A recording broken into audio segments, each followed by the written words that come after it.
of hysteria. Couldn't even get what she was talking about, carrying on something fierce. Not carrying on. What about? I don't know. She was hysterical. That's strange. She took Uncle Owen up to the sanitarium. All she had to do was put him in. Did you find it? Help me right up. I found it. Who? Found what? What are you talking about? Well, when Mother left with Uncle Owen, I went out to the real estate office at the house on the market. And what do you think I found there? Another quiz kid. Well, I found a man there who's looking for an old house, just like this one, put into a fair apartments. He's going for it now. Now see here, Meg. This house doesn't belong to you. It belongs to your Uncle Owen. But now that Owen's locked up, Mother controls the property, doesn't she? Where is your mother? Where's Bella? Why did happen? You know where she is. She took Uncle Owen out to Chili's Rest to tell him about the party and put Uncle Owen in. Then why did she call me at the club and scream at me to meet her here about something important? I don't know. I simply don't know. Have you got the key to this house? Certainly. It's in my safe. Girls, I feel pretty bad about this thing of locking your Uncle Owen up. He'll be able to take a long trip now, out to Pasadena. I always liked that boy. He could have done anything, been anything. Made a place for himself in this community. And all he did was get a big white rabbit. He had everything. Brains, personality, friends. Men liked him, women liked him, I liked him. Are you telling me that Uncle Owen was friends with other men? Ted, you actually liked him? I mean, in that way. Oh, not since he started running around with the big rabbit. And once upon a time, that mailbox of your grandmother full of those little blue scented envelopes, all for Elwood. I can't believe it. Of course there was always something different about Elwood. I don't doubt that. Yes, he was always so calm about any sudden change in plans. I used to admire it. I should have been suspicious. Take your average man looking up and seeing a big white rabbit. He'd do something about it, but not Elwood. He took that calmly too, whenever I got him. You don't dream how far overboard has gone in this rabbit. Oh, yes, I do. He's had that rabbit in our office many times. I'm old, but I don't miss much. What's that noise? The prospective buyer on the third floor. Mother, look, Judge! Look, Louise, what's wrong? I never thought I'd see any of you again. Just look her, Ted. She looks like she's about to faint. Steady, girl, steady. Let me sit down. Can we get me some place where I can sit down? Here you are, girl. Easy, girl. Easy.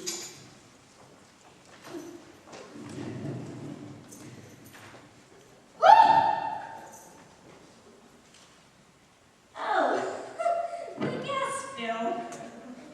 Oh my. Your mother, will be all right. You're going to be all right. Get her some tea, Meg. Would you like a cup of tea, Netta? I'll get you a cup of tea, Mother. Leave me alone. Let me sit here. Let me get my breath. Let her get a cup, Judge. Let me sit here. Then let me get upstairs to my own bed where I can let go. What happened to you, Mother?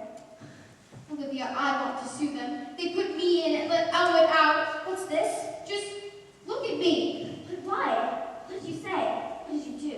You must have done something. I didn't do one thing. I simply told them about Elwood and Harvey. Then how can it happen to you? I don't understand it. I told them about Elwood. Then I went down to the cab to get his things. As I was walking along the path, this awful woman stepped out. She was a witch. I knew she was. She was wearing one of those white suits. That's how they advertise. A woman. What did she do to you, Mother? What did she do? She took me in there, and then she... Go on, Betta, go on. Your mother, was she an awful wench? Brutal? Nay, perhaps you better than brutal. Now? I should say not. Go on, Mother. She took me in there, and she tore off my clothes. Ugh! You hear that, Judge? Go on, Mother. And then she sat me down in a tub of water. Oh, for heaven's sake. I always thought that when you were showing your face. Don't you believe it, Judge? Don't you believe it, girls? This person jumped out at me like I was a hopeless woman. But I always said, if a woman jumped out at me, I'd fight. Haven't I always said that, girls? She's always said that, Judge. That's what Mother's always told me to do.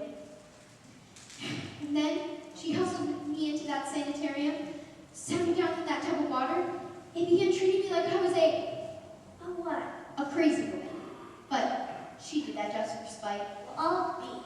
And then those doctors came up and started asking me questions. All about, girls, cover your ears. The filthy stuff. That place ought to be cleaned up. You better get the authorities in there to clean that place up, Olivia. Girls, don't you ever go out there, you hear me? It stinks to high heaven, madam. By God, it stinks. You've got to do something, Judge. You've got to sue them. I will, girl. By God, if Charlie thinks in an unsavory place like this on the outskirts of town, he'll be publicly chastised. By God, he'll run him out of the state. Tell me, Judge, is that what those doctors do at places like that? Think about the filthy stuff. Because if it is down to be ashamed of themselves, they're all in their head anyway. Why don't they go for long walks in the fresh air? Judge Gavin walked everywhere for years, didn't you, Judge? Now, let me take some notes on this.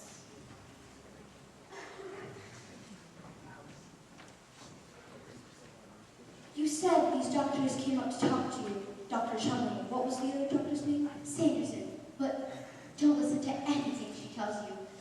She's a liar. You're all liars. Close-set eyes. Besides, I told her something of the strictest confidence, and she blabbed it. What did you tell her, Mother? Oh, nothing you need to know. Let's forget about it. I don't even want to talk about it. You can't trust anybody. Now, anything you told this Dr. Sanderson, you can tell us. These are your daughters and I'm your lawyer. I know which is which. I don't want to talk about it. I want to sue them, and I want to get in my bed. Now, Mother, this is the important thing anyways. Where's Uncle Elwood? Oh, I shouldn't have let them try to do anything about him. Something protects him, that awful hookah. Where is Uncle Elwood? Answer me. How should I know? They let him go. They're not interested in men in places like that. Don't be so naive today. What's that noise? I found a buyer for the house. What? Listen, Mother, we've got to find Uncle Elwood. No matter who took you, we've still got to find Uncle Elwood. I don't know where he is. The next time, I'll take him, Judge. Just wait till he hears what they did to me. He won't stand for it. Don't forget to sue them, Judge. Girls, all I hope is that never, as long as you live, a person takes hold of you, rips the clothes off you, and sits you down into a tub of water.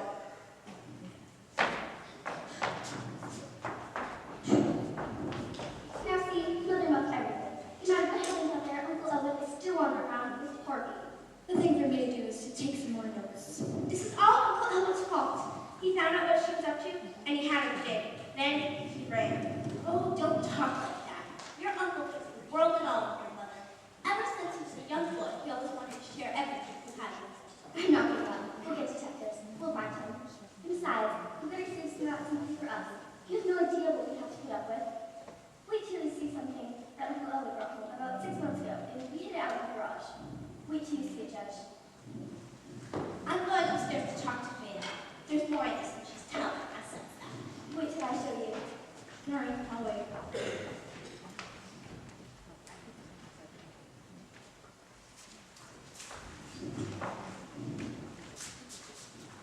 All right, has he been here? What's this? That crackpot with a rabbit. Has he been here? No! And who, may I ask, are you? Not here, doctor. The doctor's coming in anyways. What's your name? Dr. Chumley. Well, I got something to say to him. What's your name? I am Judge Gaffney. Where's Chumley? The reason I asked your name is the doctor always likes to know who he's talking to. This girl here says her name is Judge Gaffney, doctor. Well, Chumley. Good evening, Judge. Let's not waste time. Has he been here? Who? Elwood? No, see here, Doctor. Sure he ain't been here. He's wise now. He's hiding, and it'll be an awful job to smoke him out. Yes, it doesn't work for this but I'll do it. They're sly. I get that. I always do. Have you got the list of places in bed? Right here, doctor. Read it. We've been to 17 bars. Eddie's place, Charlie's place, Bessie's barn dance, the 4th Avenue Firehouse, the 10th, the 12th, and the 9th Avenue Firehouses. Just to make sure. The Union Station, the grain elevator, say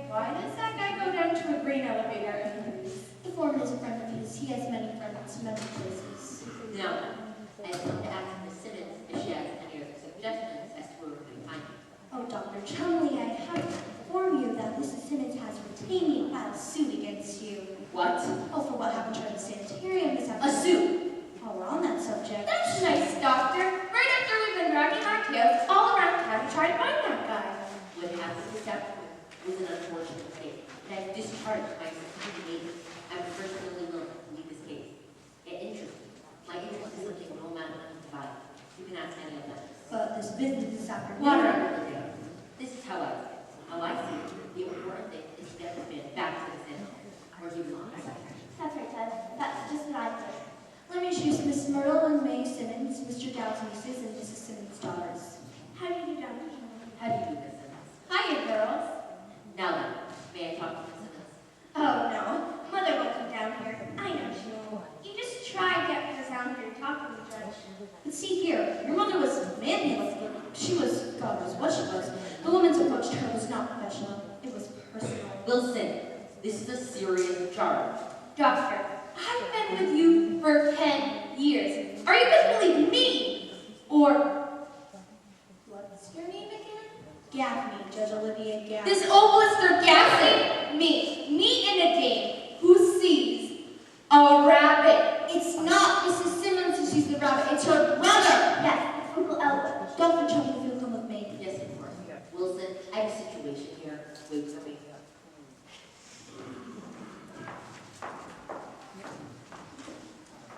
So, your names are Myrtle and May. What? Oh, yes. Well, if we grab your uncle, you're liable to be coming out to the sanitarium on visiting days. We will. Oh. And if you go, I'll be there. You might not see me at first, but stick around. I always show up. You heard the doctor tell me to wait, right? Well, while I'm waiting, I could sure use a sandwich and a cup of coffee. Certainly.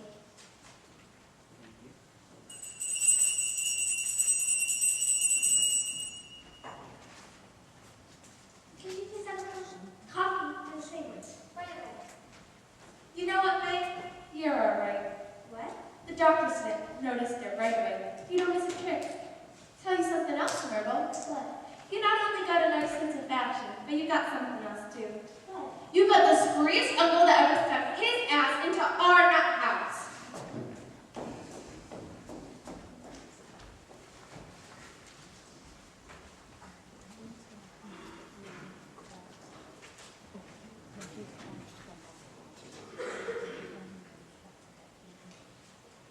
Chumley's Rest?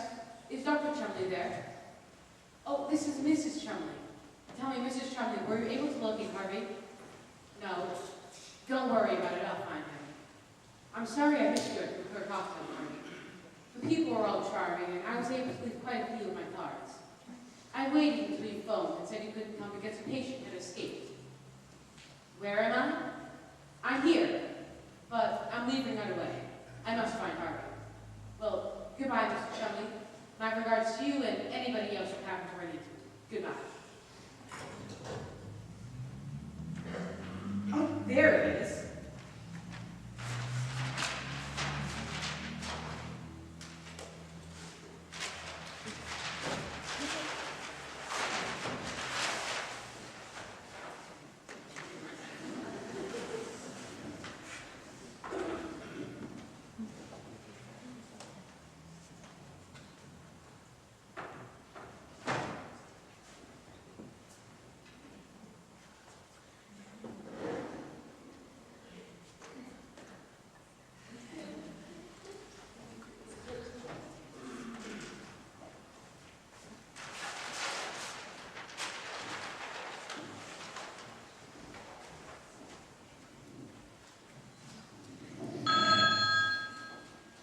Doctor, you might as well go home and wait. I'm suing you for $50,000, and that's final. Hello? Yes, well, all right. This picture over your mantel. That portrait happens to be the pride of this house. Who painted it? Oh, some man, I forget his name. He was around for the sittings. Then we paid him and then he went away. Yes? No, this is Dexter, 1567. Well, I suppose if you have the money, you can make people do anything. Dr. Chumley, when you were helping me out of the tub at your place, what did I say to you? You expressed yourself. I don't remember it. I said, Dr. Chumley, this is a belated civility. Isn't that what I said?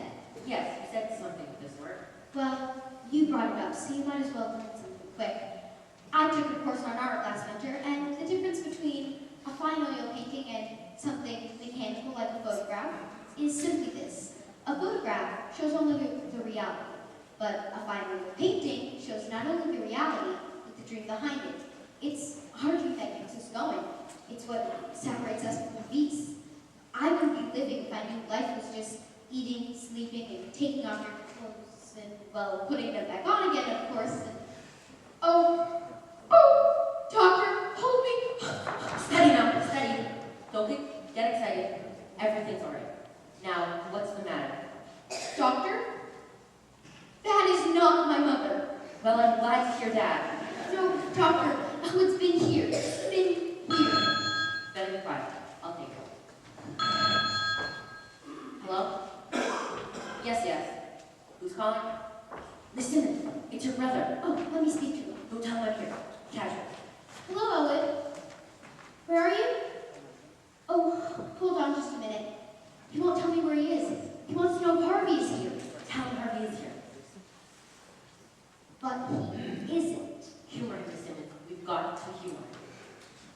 Hello, Elwood. Yes, Harvey's here. Oh, won't you come home?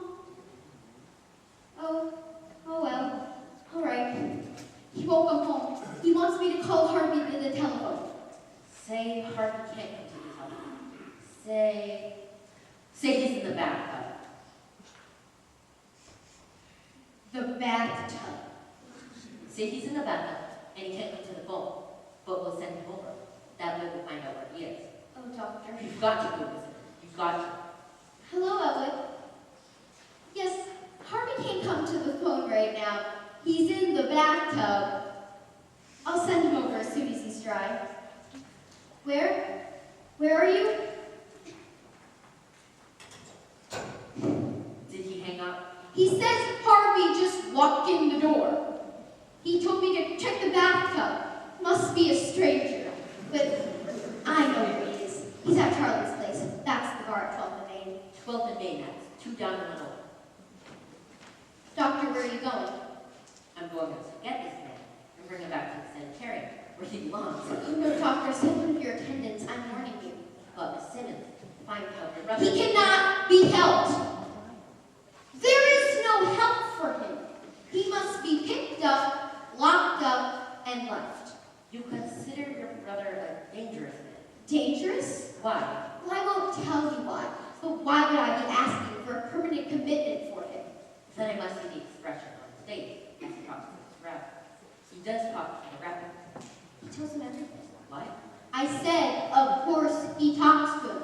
But, doctor, don't go after him. You'll regret it. You underestimate him, Miss Simmons. No, you underestimate my brother. Not at all. Don't worry. I can handle him. You can handle him? That's what you think. Girls, can one of you see who's in the bathtub? Oh my God.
breaks. When are you taking off? As soon as the doctor gets back.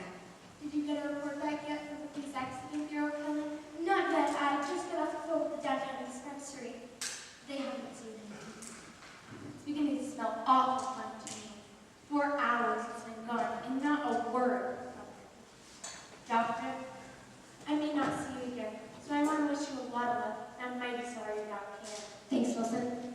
I wish a lot of good luck to you, too. Thanks. Oh, look, Kelly. Tell me when you get a report back from this accident bureau. If there's no sign of the doctor, I might have to go after her myself. But you should know better than to go after a sick without me. I'd like to look for the doctor, too, Wilson. That's nice of you, doctor. Right after you gave me the brush. I have no resentment against Dr. Chumley. He was right, I was wrong. Chumley's the biggest man in his field. It's my loss to not be able to work. You're not so small yourself, doctor. Thanks, Wilson. Don't mention it.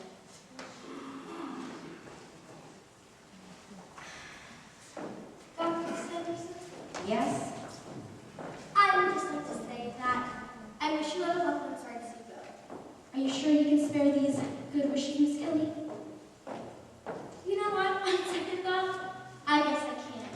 Forget it. This is for nothing. Just a little advice. I'd be more careful if I were you about the kind of company I kept. I beg your pardon? You don't have to, I told you it was free. I saw you Saturday night dancing with that drip in the rose roof down at the Frontier Hotel. Oh, did you? I didn't notice. I'd be careful of him if I were you. He looked to me like a schizophrenic all the way across the floor. Doctor, you really should have given him a thought. He was Nike. Not yours. That was his mentality. The rest of him, well, Well, he was handsome now. who? The boy you were with, I thought you didn't notice. you bumped into us twice. How could I help it? Not that it's anything to you, but that boy happens to be a charming man. He has a kind disposition, and he knows how to conduct himself. Funny, he couldn't win a better date on Saturday night. And he has an excellent mind. Then why doesn't he use it? I don't suppose you'd be censored for that flippant hard shell you have. You're probably compensating for something. I am not. And don't you use any of your psychiatry on me. I could try something else on you. But you won't. Because you interest me as a case history. I'd like to know where you get that inflated ego. Inflated ego? Case history? Don't walk and wait for me. Let's finish this. Oh, leave me alone. Gladly.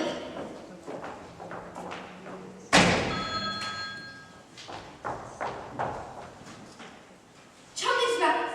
Oh, Sergeant. No report on him in the town or the suburbs. Look, maybe better. Oh, never mind. They're here now. Mr. Dowd, Good evening, my dear. These are for you. for me? Thank you. They're quite fresh, too. I just picked them outside. Oh, I hope Dr. Toby didn't see you. There's prize dahlias. Did he go upstairs? Not knowing I can mistake. Those colors look lovely against your hair. Thank you. I've never worn burnt orange. Such a trying color. You would improve any color, my dear. Thank you. Did the doctor go over to his house? I don't know. Where's Dr. Sanderson? In her office, I think. Thank you. I have a cab outside. If it's possible for you, Miss Kelly, to get away now. Where's Dr. Chumley? Is he going with us? That's nice. I apologize for being a few seconds late. I just thought that Miss Kelly here should have some flowers. After the cafeteria this afternoon, the flowers, they really should be able to do out here. As you grow older and handsome men pass you by, you will think with deep gratitude of the generous men of your youth. Shall we go now? 1 second. The situation has changed here since we met here this afternoon, but I urge you to have no resentment against Dr. Chumley. He's your friend. He only wants to help you. That's very nice of him. I would like to help you. If you can begin by taking a cooperative attitude, that's half the battle. We all have to face reality sooner or later. Doctor, I've wrestled with reality for 40 years, and I'm happy to state that I finally went out over it. Shall we go? Oh, we can't go right now. Here you are. There you are, buddy. Upstairs. We're going upstairs. Wait, there must be some kind of mistake. I did ask you if Dr. Sanderson and Miss Kelly. I'd be glad to have you come with us, Mrs. Wilson. Wilson. They have a wonderful push-up. Well, we don't usually the push-up here, probably. Upstairs, Mrs. Wilson. Where did you say the doctor went? As I said, he did not define the plans to me. You mean the doctor has showed up yet? Not yet. Where is? That's what we're trying to find out. Listen, you talk fast or I'm working you over. I'd really rather you didn't do that. I'd rather you didn't even manage to thing in presence of a lovely young lady like Miss Kelly. Mr. Dowd, Dr. Chumley went into town to look for you. That was 4 hours ago. Where's the evening gone to? Listen to that. Smart, huh? Just a minute ago, Finn.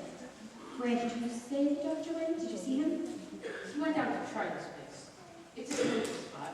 Let's all go over there and have the sofa with the tall one. We're going no place. Now I suggest you button up your lip and give us some straight answers, or I am going to beat it out of you. Well, what you suggest is impossible. What's that? You suggest I button up my lip and give you straight answers. Simply can't be done.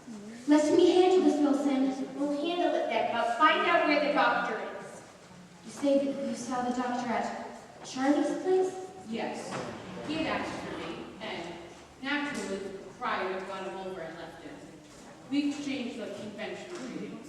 I said, "How do you do, Dr. Trumley?" He said, "How do you do, Mr. Dowd?" I believe he said that at least once. Go on.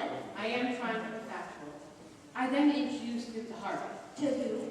Oh, what rabbit? 6 feet tall. 6 feet? 6 feet 1 1/2.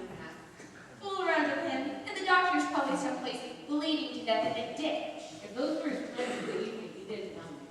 Go on, Dowd. Well, you see, I was seated on the outside like this. Harvey was seated on the inside near the wall. And Dr. Trumley was sitting directly across from Harvey, ready to look at him. That's right. Spend all night on the seating arrangements. Harvey then suggested that I buy him a drink.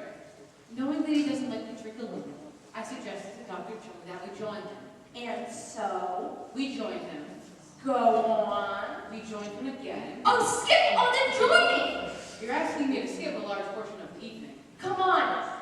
Tell us what happened to the doctor. Please.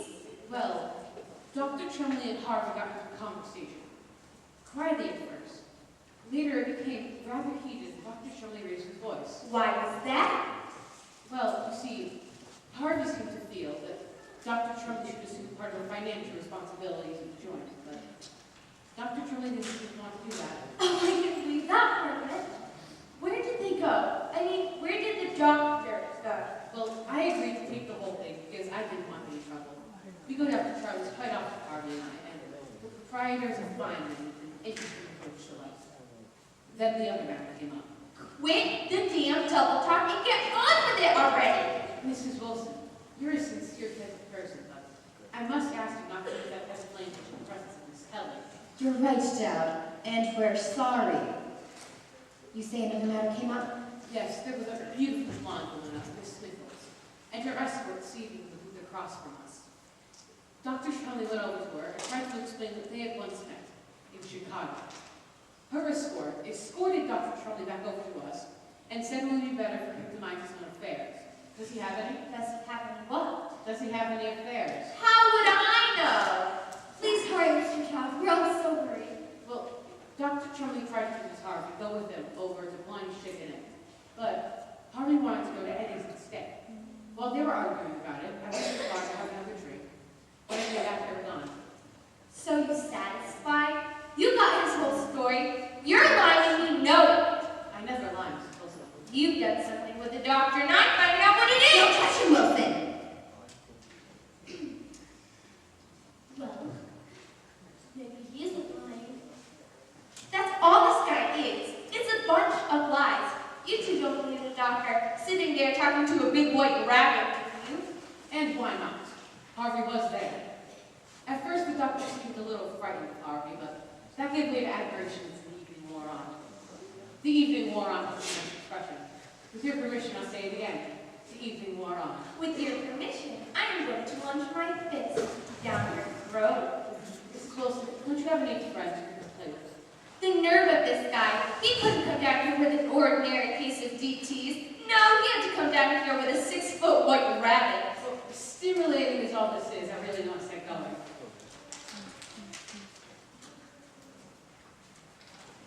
Charlie's place? Is Dr. Charlie anywhere around there?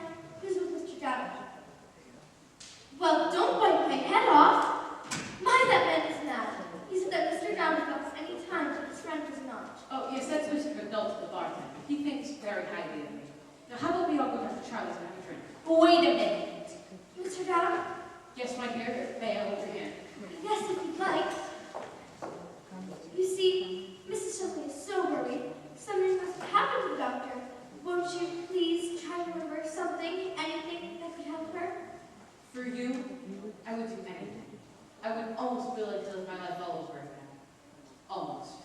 But I'm afraid I've told it all. You're sure? Quite sure. But ask me again anyway. To let the warmth come to your voice just then. So did I. Oh, nuts! What? Nothing. Well, I really must be going. I have things to do. Mr. Dowd, what is it you do?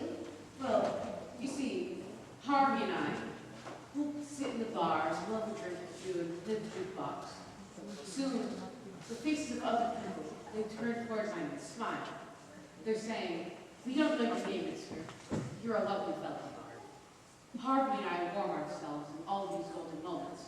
We've entered as strangers. Soon, they have friends. They come over, they sit with us, they drink with us, they talk to us. They tell about all the big, terrible things they've done, the big, wonderful things they will do, their hopes, their regrets, their loves, their hates. All very large, because nobody ever brings anything small to a bar. Then I introduce them to Harvey, and he is bigger and grander than anything they could offer me. When they leave impressed. The same people, they seldom come back with. That's empty, my dear. It's a little bit of being the best with us. Too bad. How did you happen to call him Harvey? Harvey is his name. But how do you know? That's actually a rather interesting coincidence, Doctor. You see, I was walking down Fairfax Street between 18th and 19th, you know that block. Yes, yes. Well, I just helped Ed Hickey into a taxi. Ed had been mixing his driver with his gin, and I felt he needed to convey it. I started to walk down the street when I heard a voice saying, "Good evening, Mr. Dow." I turned, and there was this great white rabbit leaning against the lamppost. Well, I thought nothing of that, because when you've lived in a town, as long as I've lived in this one, you get used to the fact that everybody knows your name. So, naturally, I went over to chat with them. We talked, and eventually I said, "You have the advantage of me. You know my name, but I don't know yours." Right back at him, he says, "What name do you like?" I didn't even have to think a minute. Harvey has always been my favorite name. So I said, "Harvey." And this is the most interesting part of the whole thing. He says to me, "Well, what a coincidence. My name happens to be Harvey." What was your father's favorite town? John Frederick. When you were a child, you had a playmate, didn't you? Someone who you spent really happy, carefree hours with? Of course, Doctor, didn't you? What was his name? Vern McClellan. Did you ever know McClellan, Doctor? No. Too bad. There were a lot of them when they circulated. Wonderful people. Think carefully, Mr. Dowd. Haven't you ever known someone, somewhere, at some time, by the name Harvey? Haven't you ever known anybody by that name? No, Doctor. No one. Maybe that's why I always had such high hopes for it. We'll take Mr. Dowd upstairs now. I'm taking him no place. You've let him sit here forgetting all about the doctor. You keep this your show. Now you run it. Come on, Dowd. Come on, Harvey. Very well, Miss Sunblood. I'm afraid I won't be able to visit you for long. I promised Harvey I would show up before you. Oh boy. Dr. Charlie, are you all right? All right, of course, Laurie. Lock that door. I'm being followed. Who's following you? None of your business.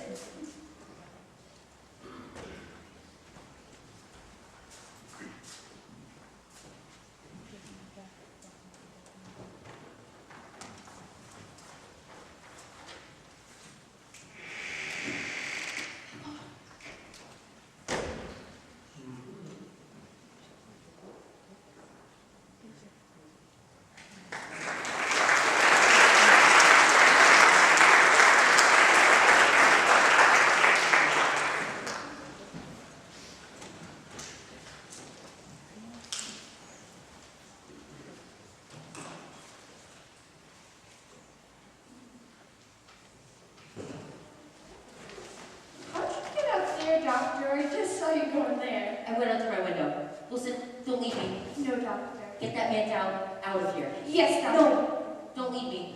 But you said... Dumpy, on the telephone. Oh, yes. Dumpy, give that man down his clothes and tell him to come down right away. Don't leave me. Don't worry, doctor. I'm just going to get the door. I want to see Dr. Chumley. Chumley, I want to talk to you. This is serious. It certainly is. More serious than you suspect. Where can we go to talk? Not in there. The doctor doesn't want you in his office. No, ma'am. Then we'll sit. Wilson, don't leave me. Now, here are my notes, the facts. Can anybody hear me? We can all hear you. Is that all right? No, Chumley, has it ever occurred to you that there may possibly be something like this rabbit Harvey? Of course there isn't. And anybody who thinks so is crazy. Now, don't look at me like that. There's nothing funny about me. I'm like my father's family. They're all dead. Now, then, my client, plaintiff Miss Beverly Simmons, swears under oath that on the morning of November 2nd, while standing in the kitchen of her home, hearing her name called, she turned around to see this big white rabbit, Harvey. He was staring at her, resenting the intrusion. She made short remarks and drove the creature from the room. He went. What did she say to him? She was upset. Her remarks are not. I want to know how she got this creature out of her sanitarium. I mean, her home. I hate to have to tell him, Judge, but it isn't a bit like mother. Just get on with it already, please. She looked him straight in the eye and exclaimed in heat of anger, "To hell with you! To hell with you!" He left? Yes, he left. But that is beside the point. The point is this perjury or is it something you can cope with? Ask me. Dr. Sanderson, disregard what I said this afternoon. You are a very esteemed woman, and I want you to understand. Oh, did you hear? Oh boy! See you later. Oh, doctor, you just got to keep it well out here. You just got to. No, I want the sanitarium the way it was before that man came out this afternoon. I know what you mean. You do? Well, it certainly gets on anybody's nerves, but my Uncle Elwood knows what's going to happen before it happens. This morning, for instance, he told us that Harvey told him that Miss McKellamy's Aunt Rose would be dropping in on her unexpectedly tonight in Cleveland. And did she? Did you what? Aunt Rose, did she drop in unexpectedly, just as Harvey said she would? Oh yes, those things always happen the way Uncle Elwood says they will. But what of it? What do we care about McKellamy's? You say this sort of thing happens often. Yes, and isn't it silly? Uncle Elwood says that Harvey tells him everything. Harvey knows everything. How could he when there's no such thing as Harvey? Fly specks. I've been spending my life among fly specks. Will miracles have been leaning on lampposts on some 18th of Fairfax? Good. No eager people. Oh, Mother! Mom's still come out here. Now, I don't know who's back. Well, why are you all just sitting here? I thought you committed. Sit down there. I will not sit down there.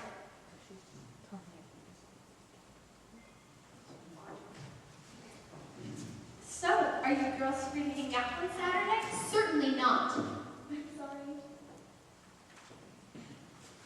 Is everything settled? It will be. Doctor, may I give an opinion? Yes, do, by all means. Her opinion, Judge. That's the doctor I told you about. The eyes. It's my opinion that the patient suffering from a third-degree hallucination and the other party concerned is victim of autosuggestion. I recommend shock going in the 977 for the patient and bed rest at home for. You do? That's my diagnosis. Your brother will not see this white rabbit anymore. But, I mean, we used to have hundreds of psychopathic cases. Do not call my brother a psychopathic case. There's never been anything like that in our family. If you did think he was psychopathic, why'd you bring him out here? Where else could I take him? I couldn't take him to jail, could I? Besides, this is not your uncle's fault. Why did Harvey have to bother him in the first place? With a town full of people, why did he have to speak to Elwood? Stop putting your oar in. Keep your oar out. If this shock horn brings people back to reality, I say give it to him. That's what we want, Elwood. I'm not sure if it would work in a case of this kind, Doctor. always has.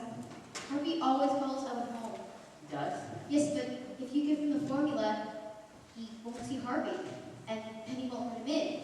Then when he comes to the door, I'll deal with him. Mother, won't you stop talking about Harvey as if there was such a thing?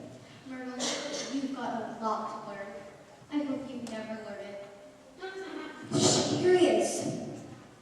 Good evening, everyone. Good evening, Elwood. I brought you your bathrobe. Thank you, Meta. Chumley, what are we going to do? We've got to do something. Yes, we must. I should say so. Yes, it's imperative. Well, while you're all talking it over, how about we go down to Charlie's and have a drink? You're not going anywhere, Elwood. You're staying here. Yes, I'm glad you're staying here. Stay here. I plan to leave.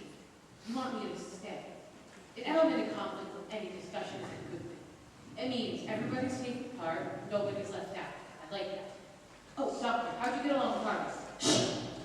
Waiting for your answer, Doctor. What? What is your decision? I must be alone. We will step into the other room. It will only be one. Do hurry, Doctor. I will. Stay here, Elwood. Here, Mr. Dallas. Let me give you a chair. Thank you. Let me give you a chair. During the process, again, What did you have in mind? Mr. Dallas, what kind of a man are you? Where do you come from? Didn't I give you one of my cards? And where on the face of this tired old earth did you find him like him? Harvey, the hookah, Is it true that he has a function that he... gets advance notice. I'm happy to say that it is. Harvey is versatile. Harvey can stop clocks. What? Well, you've heard that expression, his face would stop the clock. Yes, but why? What purpose? Well, Harvey says that he can look at your clock and stop it. And you can go anywhere, whomever you like, for how long you like, and go as far as you like. And when you come back, not 1 minute will it take by. And does he do this for you? He's willing to at any time, but I've never been able to think of a place I'd rather be. Having a fine time wherever I am, whomever I'm with. I'm having a fine time with you right now, Doctor. Corona, Corona. I know where I go. Where? I go to Akron. Akron? There's a cotton camp just outside Akron, by a grove of maple trees. Cool, green, beautiful.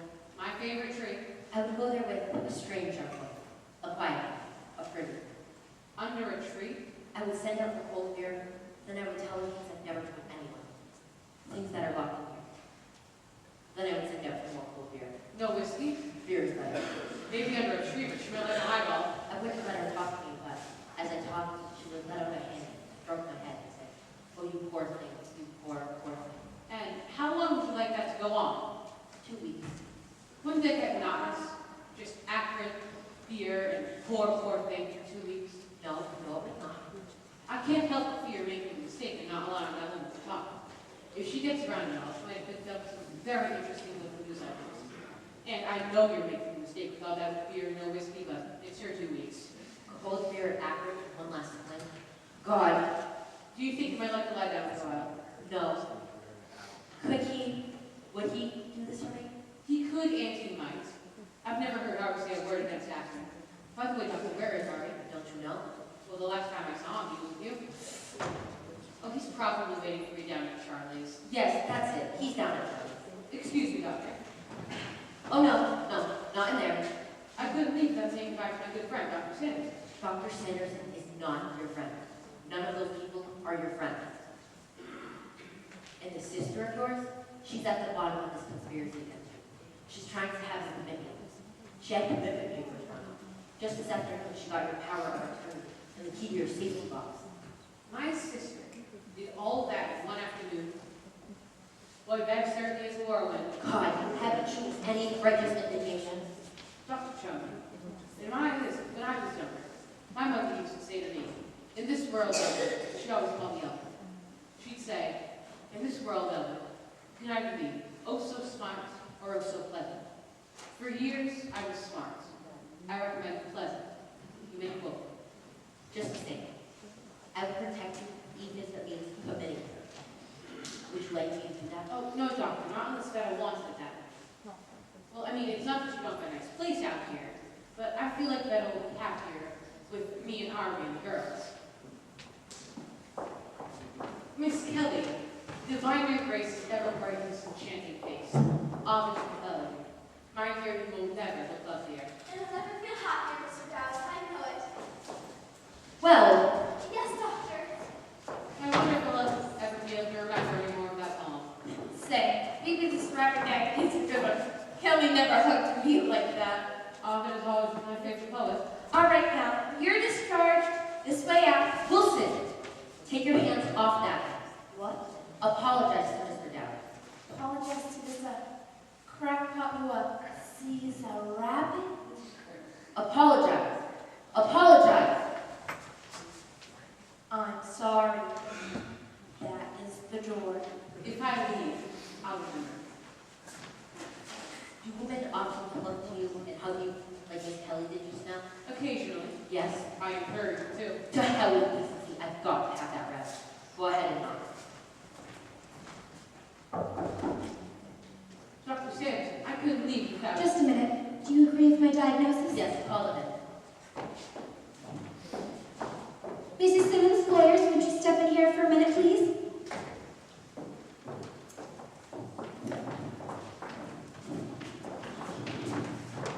Is it settled? Yes, I find it confirmed, Dr. Sanderson. Thank you, Doctor. Oh, that's wonderful. What a relief. Good boy. Well, let's celebrate. I've got some bars in the back of this book. This injection carries a violent reaction. We can't give it to him without his consent. Will you give it? Of course he will, if I asked it. To give up this rabbit? I doubt it. To ask him, just give it to him. Benny's driving, lunch chicken in, better late than never. Benny's driving. Elwood! We'll go to Benny's driving. We'll have to call for a few. How many of us could be that? Oh, Elwood! Mr. Dowd, we have a formula that will number 977. Will you take it? You wouldn't see this rabbit. But you would say responsibilities, or duties. Well, doctor, if you thought of it, I'm sure it must be a very fine thing. And if I find anybody who I think needs it, I'll be glad to recommend it. But for me, no, I wouldn't care for it. You're that judge? You're that doctor? That's what we have to put up with. Better, do you want me to take this? Elwood, I'm only thinking of you. You're my brother. I'd do anything for you. That Harvey isn't doing anything for you. He's making a fool out of you, Elwood. Don't be a fool. Oh, I won't. Why, you can amount to something. You could be sitting on the western slope waterboard right now if you'd only go over and ask them. All right, then, if that's what you want. Harvey and I will go over and we'll ask them tomorrow. Tomorrow? I never want to see another tomorrow. Not the girls and I have to live in a house with that big white rabbit. Our friends never come to visit us anymore. We have no social life. We have no life at all. We're all miserable. I wish I were dead, but maybe you don't care. I've always felt that Veta should have everything she wants. But are you sure? I'll take it. Where do I go, doctor? In Dr. Sanderson's office. Say goodbye to the little fellow for me, won't you? How long will this take, Doctor? Oh, only a minute. Why don't you wait? All right, we'll wait. Dr. Sanders said that it would only take a few minutes. Now, Mother, don't fidget. Oh, how can I help it? Oh, Mother, how stunning. Could you see me a husband this material? Yes, but let me get a good night's sleep first. Come in. What do you want? I'm looking for a little short. Oh, there you are. Lady, you jumped out of the cab without paying me. Oh, I almost forgot. How much is it? On the way out here from town, $2.75. $2.75. That's funny. I could have sworn I brought my coin purse. Where is it? Myrtle, do you have any money? I spent that money on Uncle Elwood and me on the New Year's Eve party. Judge, do you have $2.75 I can give this cab driver? Sorry, nothing but a check. We don't take checks. I know. Dr. Shelby, do you have $2.75 I can borrow to give this cab driver? Haven't got my wallet. No time to get it now. Better get on with construction. Sorry. I'll have to get it from my brother, but he's in there to get an injection. It'll only be a few minutes. You'll have to wait. you're gonna get me money from your brother, and he's gonna get some of that stuff that you out here? Yes, it'll only be a few minutes. Lady, I want my money now. But I told you it would only be a few minutes. I want you to drive us back to town anyway. And I told you, I want my money now. I'm nosing the cab back to town. You can wait for the bus. That's 6 in the morning. Of all the pig-head stubborn things. I should say so. Nothing that goes 75 cents will get you crazy. Take it. I'll leave it. I've never heard of anything so unreasonable in my life. Dr. Shelley, would you let Ellen sit down here? This cab driver will wait. Don't be too long. Ellen, I came off without my phone purse. Could you give this man $2.75? But don't give him any more. He's been very rude. Hi, Gabby's my name, Ellen. Often it's mine. EJ. Nice to meet you, Mr. Lockett. This is my sister, Betta Lee Simmons. My charming little nieces, Myrtle and May Simmons. The judges, and Dr. Chumley. Hi.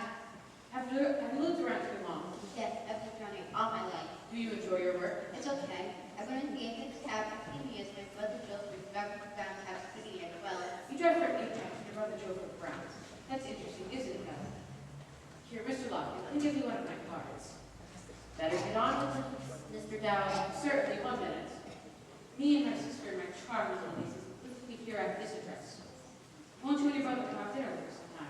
Sure, be glad to. When? When would you be glad to? I couldn't come any night but Tuesday. I want to do all of us for the week. Well, then you must come on Tuesday with your brother. We'll be expecting you and we'll be glad to have you, won't we, Doctor? Oh, Ellen, I'm sure this man has friends of his own. But we can't have too many friends.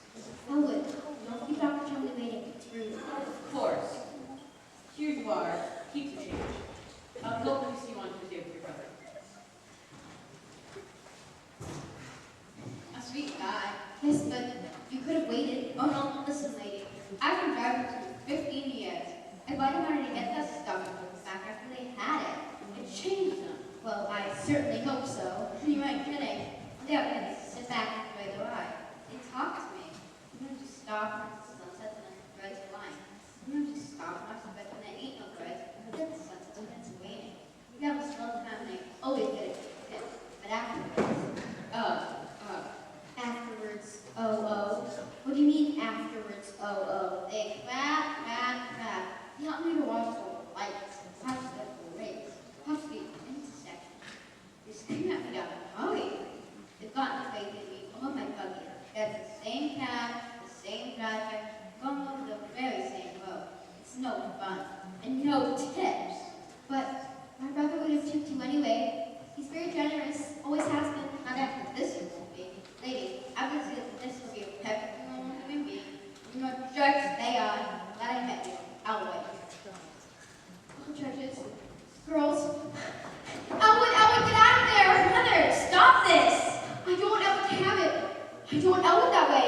I don't like people like that. Do something with your judge. Mother, stop this. You shut up! I've lived longer than you have. I remember my father. I remember your father. I remember... What's all this commotion? What's the trouble, doctor? Is she sounding off again? She wants to stop. You haven't already given it to him, have you? No, but we're ready. Take Miss Simmons' play, Wilson. What? No! Leave me alone! Keep your hands off me! Freak! You don't know what you want. You didn't want that rabbit either. And what do you care? If Ellen and the girls and I want to live with Harvey, it's nothing to you. You don't even have to come around. It's our business. Oh, Ellen! There, Bella. Bella's all tired out. She's done a lot today. Have it your way then. But we're not giving up our next game at the club, no matter how big the gamble is. Ellen, let's get out of here. I hate this place. I wish I'd never seen it. But see here, It's whatever Bella says, Doctor. Oh, would you look at that? I could have paid that cab driver that entire time. Harvey. Come on, Rose. Come on, Ellen. Let's get out of here. Good night, Mrs. Wilson. Good night, Dr. Chumley. Hurry up, Ellen. You know, for years, I've known what my family thinks of Harvey, but I've often wondered